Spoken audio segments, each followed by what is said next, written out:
My dad called me a burden, then toasted my brother. I stayed quiet, until CNN cut in with breaking, Riley Stone, 33, promoted to Brigadier General. His bourbon trembled, my brother went pale, and my mom froze. You know, there are some moments in life that just shatter you.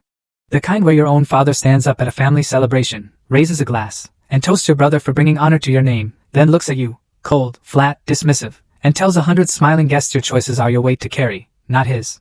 They laughed. I smiled. But 10 seconds later, the TV behind him flashed breaking news, and the entire nation finally saw who the real soldier was. My name is Riley Stone, and that night, my own family tried to erase me, only to accidentally light a fire under the truth.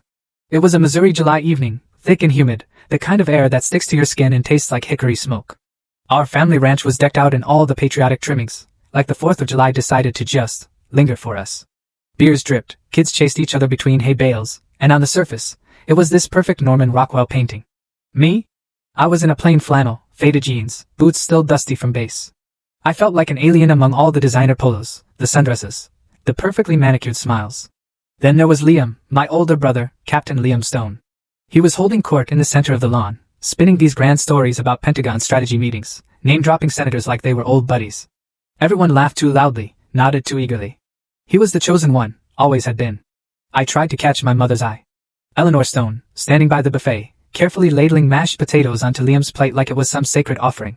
Hey, Mom, I said quietly. She just glanced at me, her smile tight, distracted. Hi, sweetheart, she whispered, her eyes already darting back to Liam. Grab some corn before it's gone. Just like that, she turned away. That fast.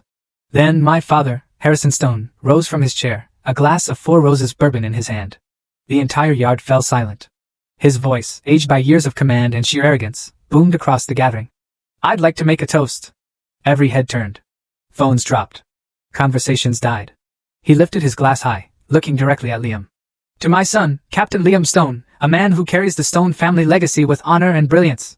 Applause erupted. Whistles, cheers, pride just soaked the air like the thick humidity. And then he turned to me. For just a second, our eyes met. His were icy, assessing, utterly empty. He cleared his throat. And my daughter, well, her choices are her own burden to carry. That was it. No name. No glass raised. Just a dismissal so sharp it sliced through the cheers like broken glass in a punch bowl. The silence that followed was louder than any explosion I'd ever heard in combat. Even the full story added in below.